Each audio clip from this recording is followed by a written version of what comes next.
Welcome back to the OT Lifestyle Movement podcast. Today, we are lucky enough to be speaking with an amazing therapist based in the US, Anna Hernando. Anna is an occupational therapist, holistic healthcare practitioner, medical intuitive, Reiki master, and certified life coach. She has also completed a bachelor in kinesiology.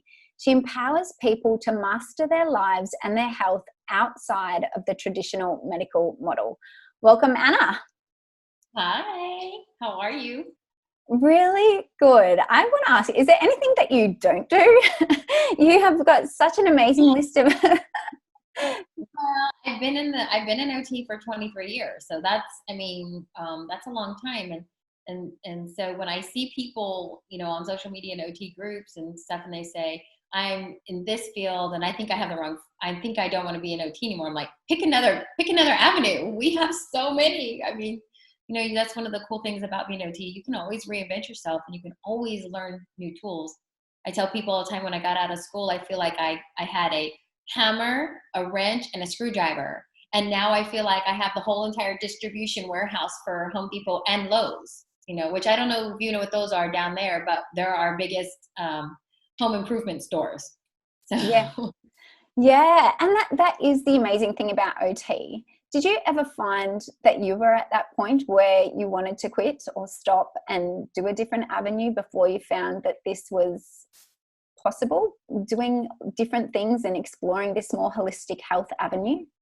Yeah, so I worked in traditional, and what I say traditional is here in the US, that's, medical model. It's the doctor says you go to OT, you see the patient, you send your plan of care to the doctor agrees, the insurance company agrees, and then you work with the patient.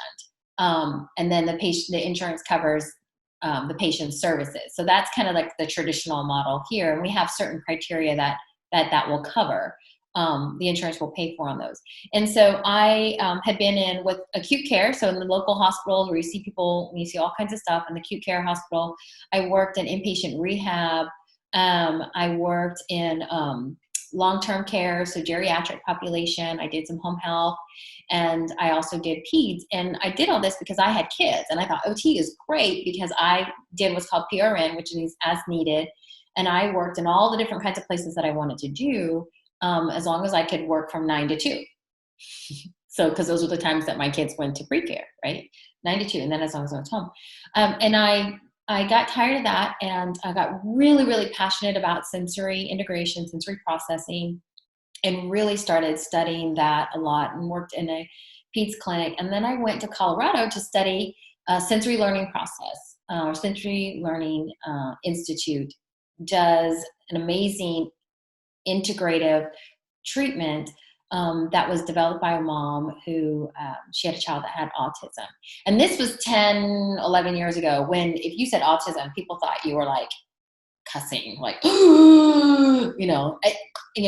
nobody wanted to hear somebody had autism, and it was horrible. And so I went and studied with her, and my mind was blown away.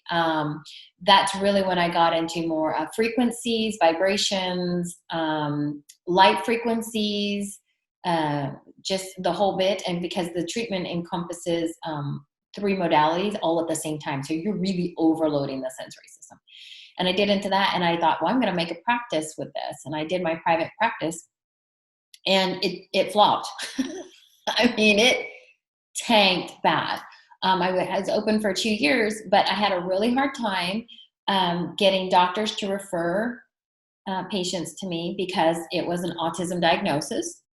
But then you couldn't have an autism diagnosis because it wasn't in any of the medical models, that wasn't in the market, it wasn't DSM. So you really couldn't get insurance to pay for an autism. So I had to come up with, I had like 8 different diagnosis codes that I would tell the doctor, like visual disturbances, sensitivity to sound, tinnitus, tactile defensiveness. I had all of these things. And so your kid didn't have autism, had all of these things, because you didn't want to give an autism diagnosis. And you certainly didn't want to say sensory, because that was the kiss of death too. So I had to come up with all these different things, and I still had insurances delay payment. Well, you can't delay payment because you got to pay your staff, right? So that ended up having to file bankruptcy on the business and close the business. But in the meantime, it made a catalyst of all the things that I was recognizing from a body standpoint. Like, okay, why are we having problems with methylation? Why are we having this? Why are we having that? And seeing the kids that were coming into me, I was noticing their what the parents were feeding them. I was noticing that they would just give them a video game to keep them quiet. I was noticing a lot of behavior things that were contributing factors. So yes, we have the electromagnetic fields. Yes, we have the vibrations. Yes, we have all this disconnect in the sensory processing center of the brain, but we're also not helping it either, right? We're not advancing it any.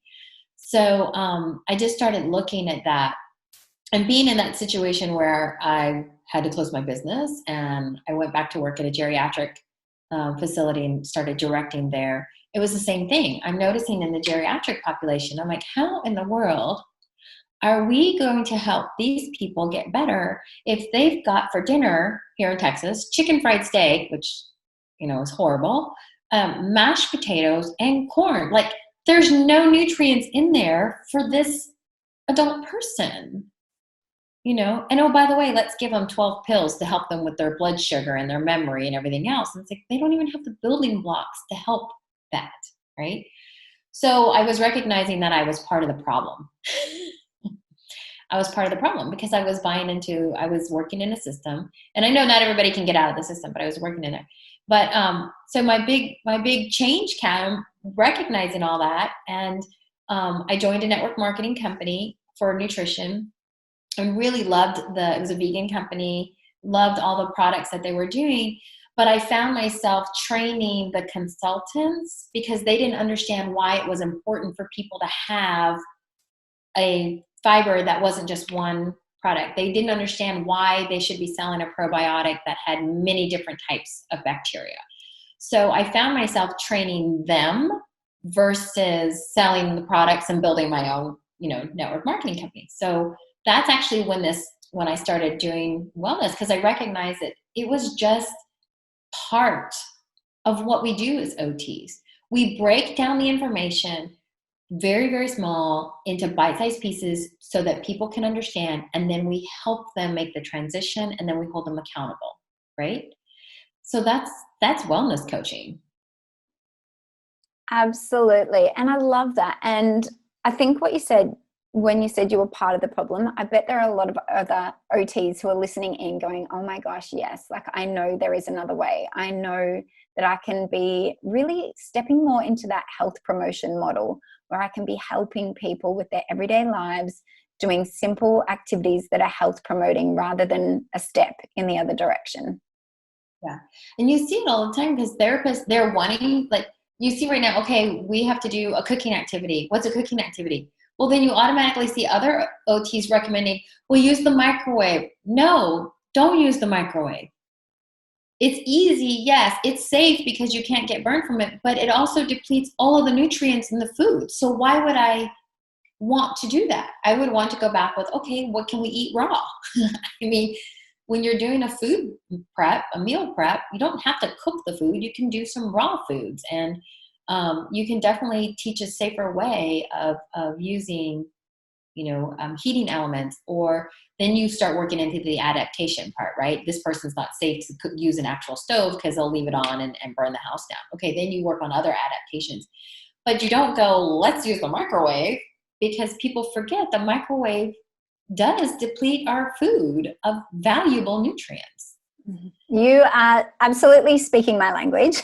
We threw out our microwave, I think, maybe 12 or 13 years ago. But the thing is, a lot of the general population don't know this. And I think too, it comes back to our belief systems, and this is passed on. It's generational, right? So if we ate macaroni and cheese as a kid, it's likely that we're going to feed our kids macaroni and cheese, and it's likely that it's going to be okay to teach that this is okay to eat this when we're working with our clients. So this is a massive area that I love talking about. And like you said, it's not just about meal preparation, like how we prepare the meal. Is the meal healthy? Is this actually health promoting? I Right. think that is such an important topic. What I'd love to talk about is how you got into the coaching side of it, because this is different to the quote unquote traditional OT service that we provide. What is different about coaching? What do you love about it? And how does it really help propel your clients forward? Well, since this is a podcast for the OTs, so this is kind of the basic way I explain it for OTs. When we see a patient, right, and I'm not sure again where it is where you are, but we get referred, a patient gets referred to us by the doctor. They go to the doctor and they are like, oh, and the doctor says, go to occupational therapy. Usually they say go to physical therapy, and physical therapists says, no, that's occupational. So they end up with us. And then we assess, and we evaluate, we use whatever tools, evaluations, and then we write up the plan of care with the goals, right? The goals for the patient. And then we send that to the doctor and we start to treat the patient. I view coaching as the patient is no longer patient. They are now my client. The client comes to me with a problem, a situation, a behavior, or something that they want to change, or a goal that they want to achieve. So now they're telling me what their goals are. And then I'm still giving them assessments and evaluations, but now what we're doing is it's leading them into self-discovery. And then I ask them things like, what are you willing to do for this? So very classically, many people will say, well, I need to lose 10 pounds. Okay, what have you tried before? Well, I tried this and I tried that and I tried the other. Well, why didn't they work? Tell me, why they didn't work. So I have them, basically they're making the plan of care. They're telling me what they're willing to do, what they're not willing to do. And it's my job to kind of work with them and interview them and give them questions and tools to kind of open it up. I tell people it's almost like building a bridge, right? You're building it one small step at a time. And you can't come in and say, well, it's very simple. You cut out all of this, you cut out all that, and then you go exercise. Because everybody knows that. Everybody knows what you need to do to lose weight. You do.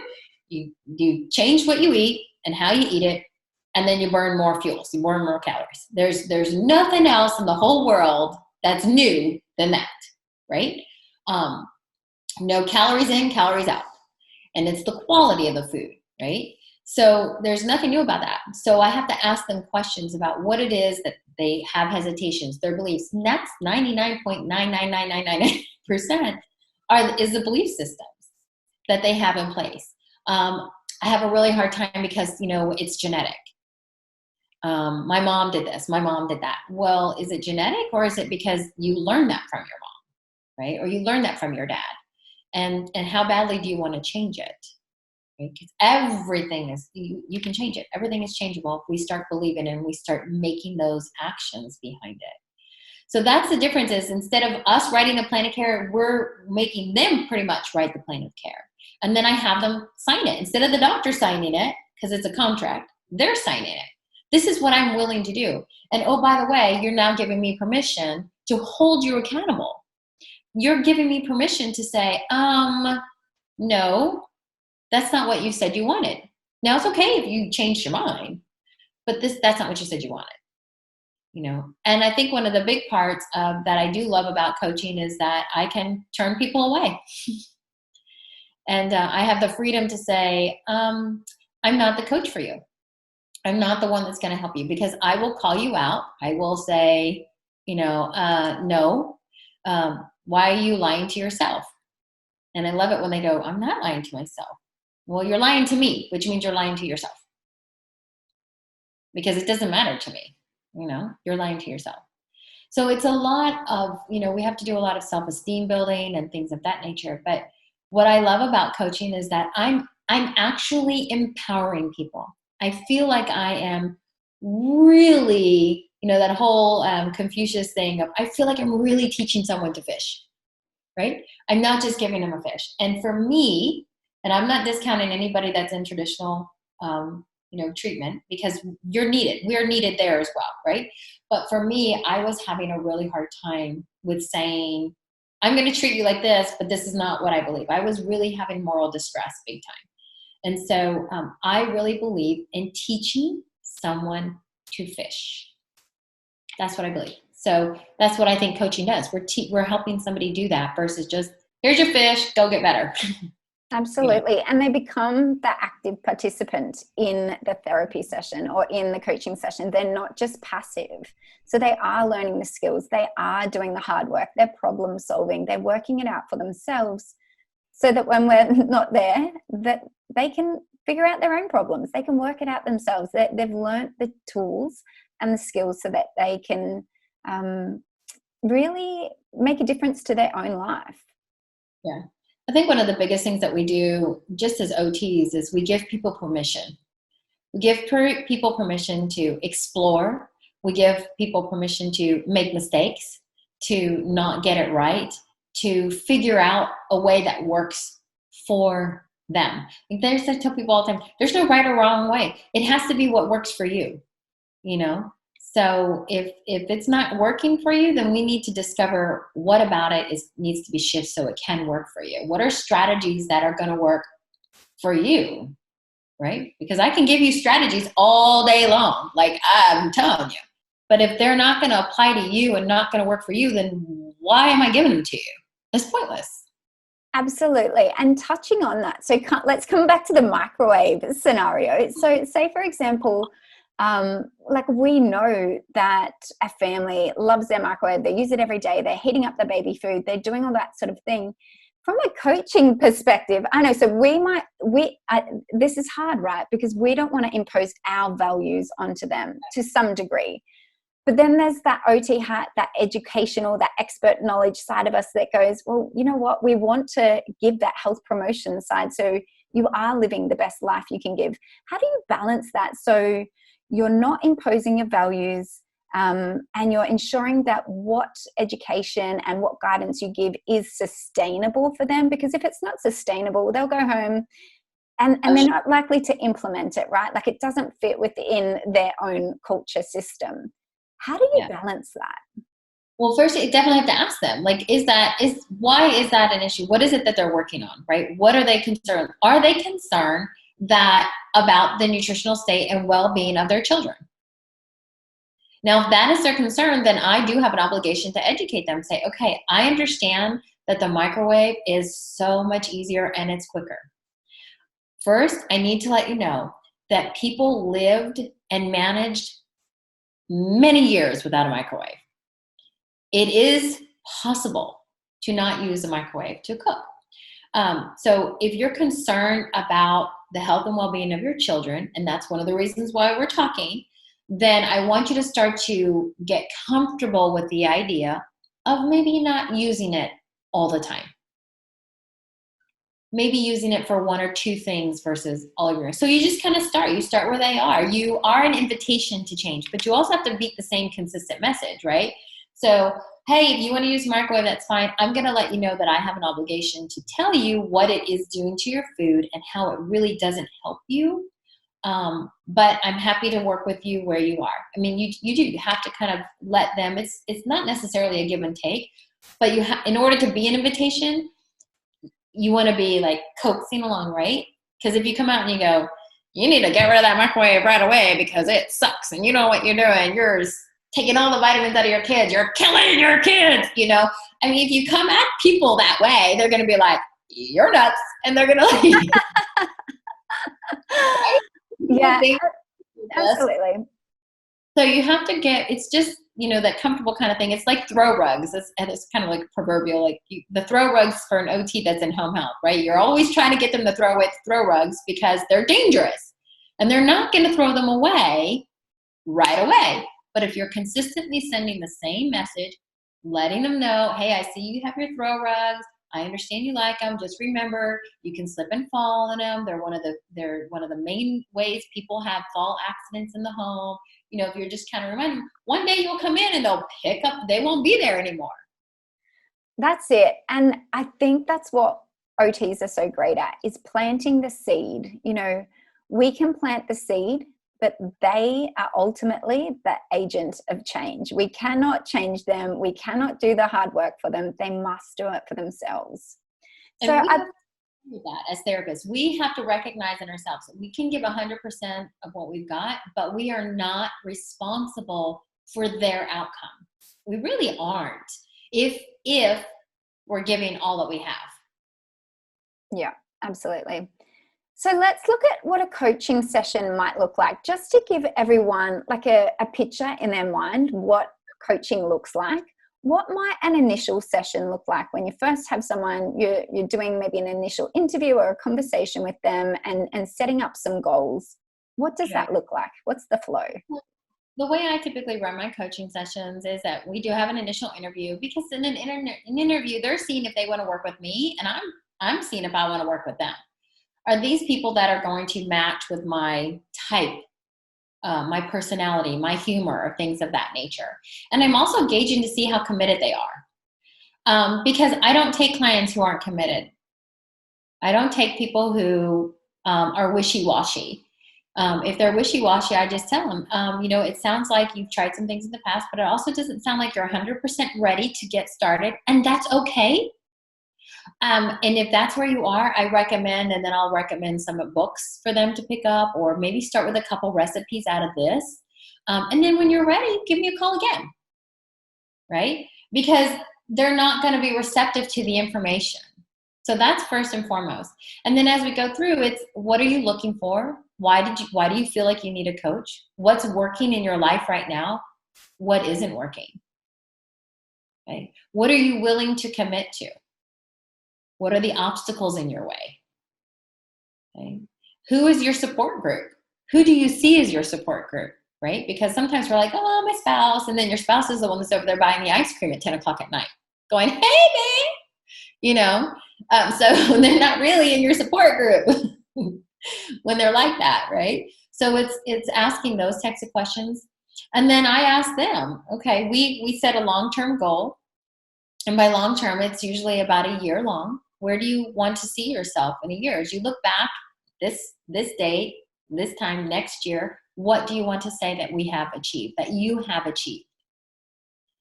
And then, okay, so what are the things that you feel you can do that will get you there?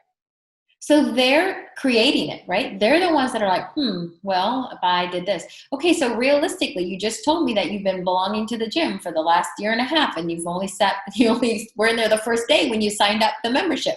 So what's going to be the difference today than it was a year and a half ago? What is that? Do you have cholesterol tests that you have in front of you? And then we'll go through those. Tell me what the goals are for you. And I have them write them. Okay, now let's reword them. And so we'll get together, and we don't work on all the goals at once, right? We're going to be like, okay, this is what's going to come first. We're going to prioritize them, and then we're going to work on the hierarchy of them. And then we meet every week. Okay, what did you do this week? How was it? What were the obstacles that came up? What was the action step that you took to overcome the obstacles? And so one of the things with performance and even anxiety, if we can help them pre-program, like, okay, I see the fact that, it's we're going to have a barbecue next week for my son's birthday party, and I know they're all going to bring this kind of cake, and then we're going to, they can already kind of tell, okay, what are you going to do to help yourself be successful at the event? So then they'll come up with those types of answers, and then I'll guide them. Can you make sure that you make this type of salad? This is a fun recipe. Let me send it to you, right? So I'm still giving them a little bit of tools, but I'm having them kind of think about, all right, how am I going to handle this situation? So that's typically how it goes. And then during the week, I'll send like a text message. I use a lot of self-talk recordings, so we'll do some neuroplasticity work. If there's energetic blocks, and believe me, there are always energetic blocks and belief system blocks. Some of our sessions will be a bit of our accountability, but then we'll go into a belief system block, or we'll start talking about belief systems and where did they get that from, and does it serve them? Because that's the other thing people don't seem to understand. We have belief systems because at one time they served us, and if they no longer serve us, we need to see that. We need to recognize, well, yeah, that doesn't serve me anymore. So why do I still believe it? Right? Kind of like the microwave. Do I really can I not wait 10 minutes for dinner? Do I have to have it in 30 seconds? Really? I want to ask you, so when you talk about all the things that we're talking about just now, are you wearing solely your coaching hat, or are you wearing your OT hat, or is it both? How does it work? Because I know this is a really great area for OTs, and they have a lot of anxiety, I think, around, oh, am I doing the right thing? Am I an OT if I'm coaching, or should I be just wearing my coaching hat? Can you give us some clarity around that? Sure. So here in the States, the way that I work it here in the States is we have licensing. So we have a national certification, and then we have individual state license. Okay. And each state has its own rules. So it gets a little complicated. And those rules in the state are the law for practicing for OT. So I live in Texas, and in the state of Texas, my Practice Act, so my law states that I can see people in group settings for health promotion and wellness without a doctor's prescription. So I'll market it as I'm coaching. Because if you say, I'm an OT and I specialize in wellness, people are going to be like, huh? They don't know what that is. Okay, they have no idea. But if you say, I coach people in health and lifestyle changes, and they're like, oh, okay. So for me, it's just a matter of semantics. But I have to be clear for my law that I'm not overstepping it. So I don't know how it is where you are, but so I would get very familiar with your legislation and those guidelines to dictate. But make no mistakes, OTs are the original life coach. We are the original life coach. If you look at, and you can Google this or whichever search engine you want, you can go to AOTA Practice Framework. And that's the American Occupational Therapy Association has a framework of what occupational therapy truly is. And if you read the first paragraph, it tells you we coach, we consult people, we help them in all aspects, whether they have a disability or they do not have a disability. So I guess for most people, you would think that your medical model OT hat is dealing with a disability or a diagnosis. I don't ask people when I'm coaching what their medical diagnosis is. So for me, I differentiate there, because if I'm going to ask you for a medical diagnosis, that to me is my OT hat. Because now I'm going to look at through those lenses, right? But if I'm looking at, what are you looking to do? What do you want to do? I don't care what diagnosis you have. If you tell me, well, I have diabetes, okay, what kind do you have? Type 1 or type 2? Okay, what if you have type 2, what do you do about it? What about it concerns you that you've called me, right? And then I have a disclosure on all my stuff that I'm not treating anybody, that they are to seek the counsel of their medical physician, and they are to let their physician know what we're doing, whether it's with me or anybody else, right? They should be involved in their wellness. And if, when I'm working with them, if they want me to share it with their doctors, I will. The other part here in the United States is that I can only do business for coaching or OT in the states that I'm licensed to do so. So I'm in Texas, and if I want to, and I'm doing telehealth and somebody's in Oklahoma, I now have to go sign up and be a therapist in Oklahoma. So we're kind of limited that way. But the way that I truly view it is, am I coming from a diagnosis-based platform, or am I coming from a well-being, holistic platform? Because to me, my work is going to be along the same lines, but how I'm going to guide them and the more the concerns are, it's going to be different. I'll take more of a directive approach if it's a diagnosis. And if they're telling me, then I'm going to go more with them leading the direction so they can do reflective work. Mm-hmm. That makes sense. And so do OTs need a certificate in order to coach, like a coaching certificate of some sort? Now, my take is no. And just so everybody knows, there really, to my knowledge, is not any, there is the, International Coaching Federation. There's that, Federation of Coaches. There's that. But if you really look into that, you can start a coaching certificate. You can start a coaching school. Anybody can start a coaching school and submit their information to this board, and they can go, oh, yep, okay, you're a coaching school. Right?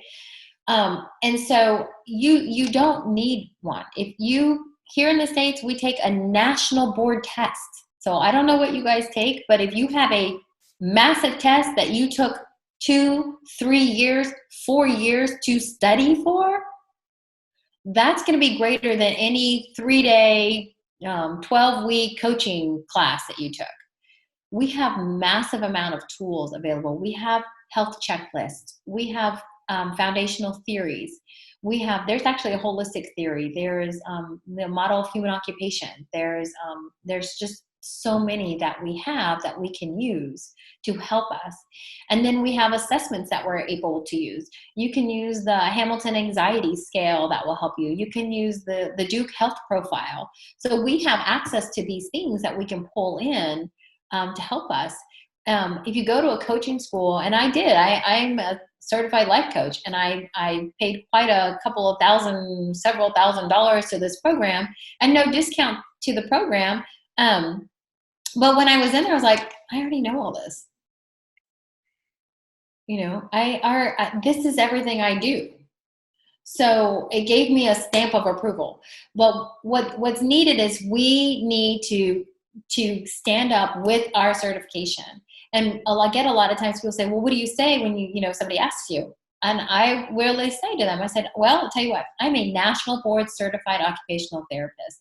And I know that you really don't know what occupational therapy is, but just know that I had to take a national board examination to do what I do. And if you say I'm a national board, if you lead with your credentials, they'll get it. But you can say I'm a certified coach. Almost everybody's a certified coach anymore.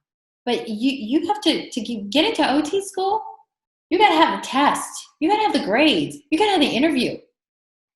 To become a certified coach, you got to have like $10,000 in 12 weeks. Absolutely. And I think we are, like you said, the original natural life coaches.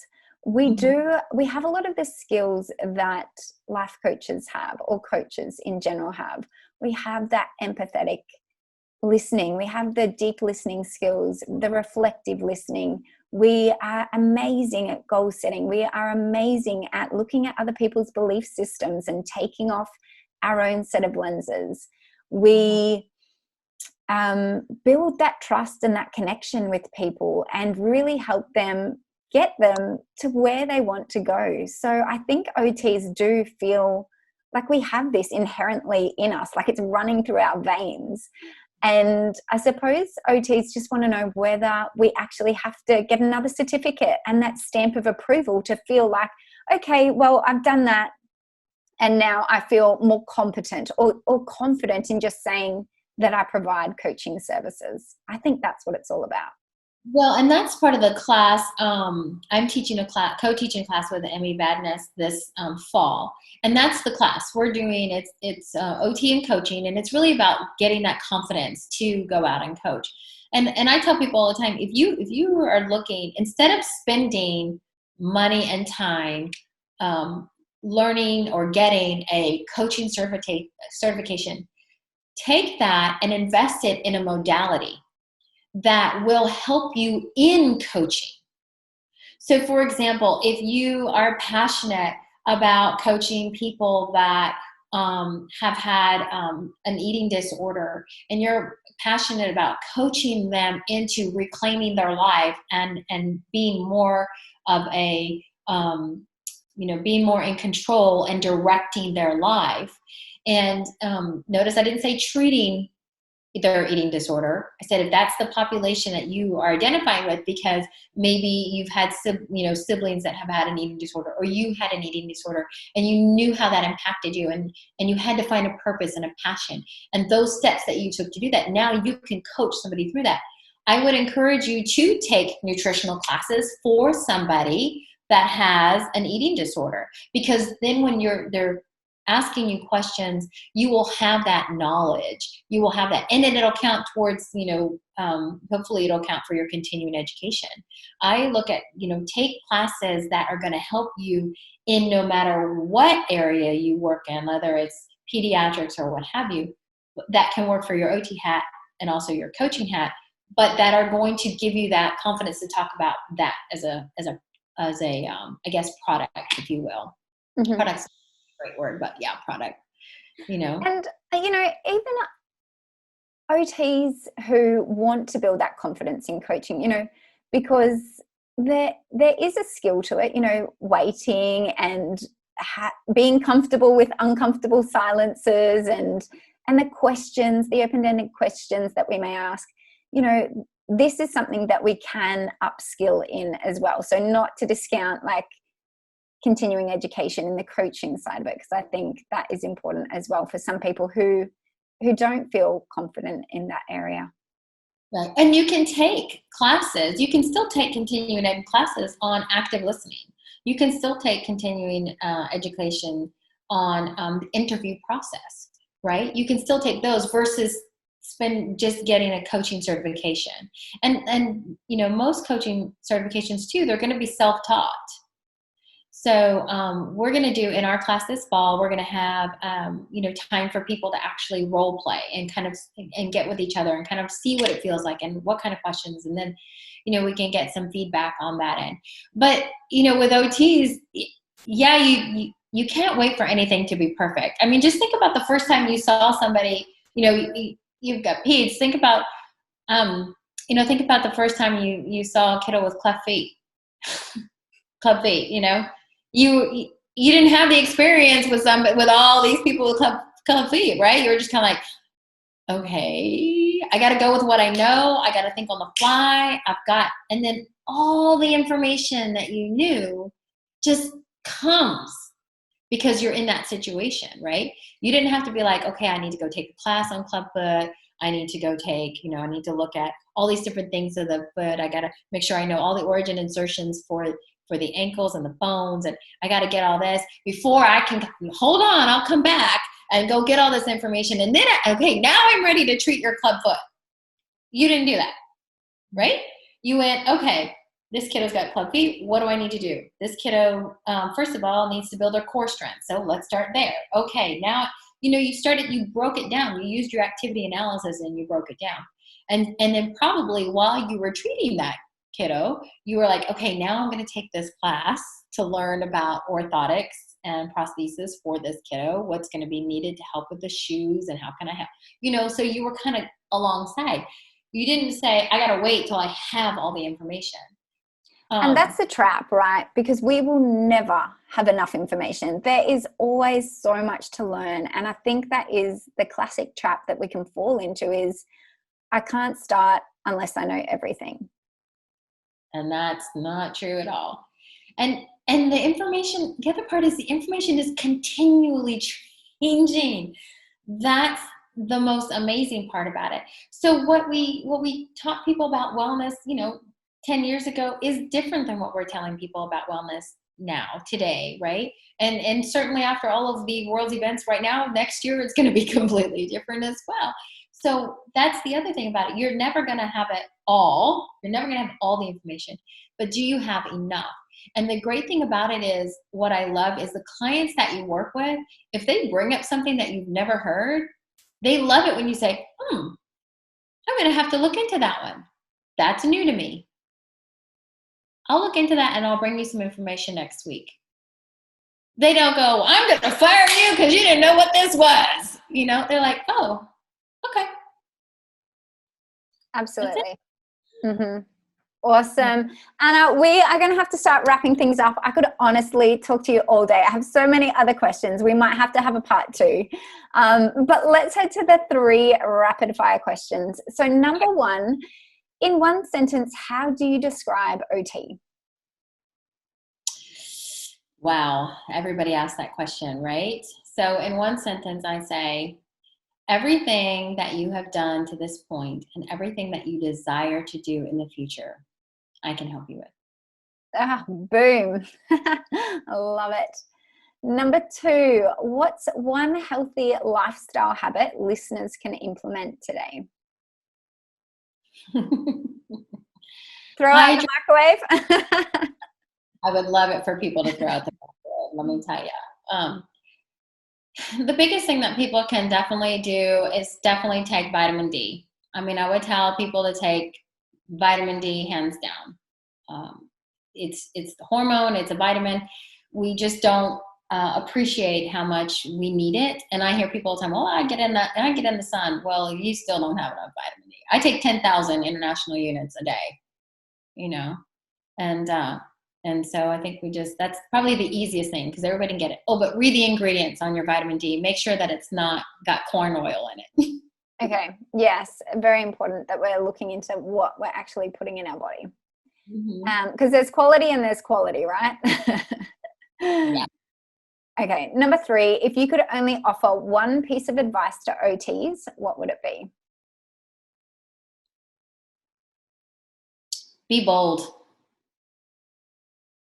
Be bold. You know way more than you think you know, and you are capable of way more than you let yourself believe.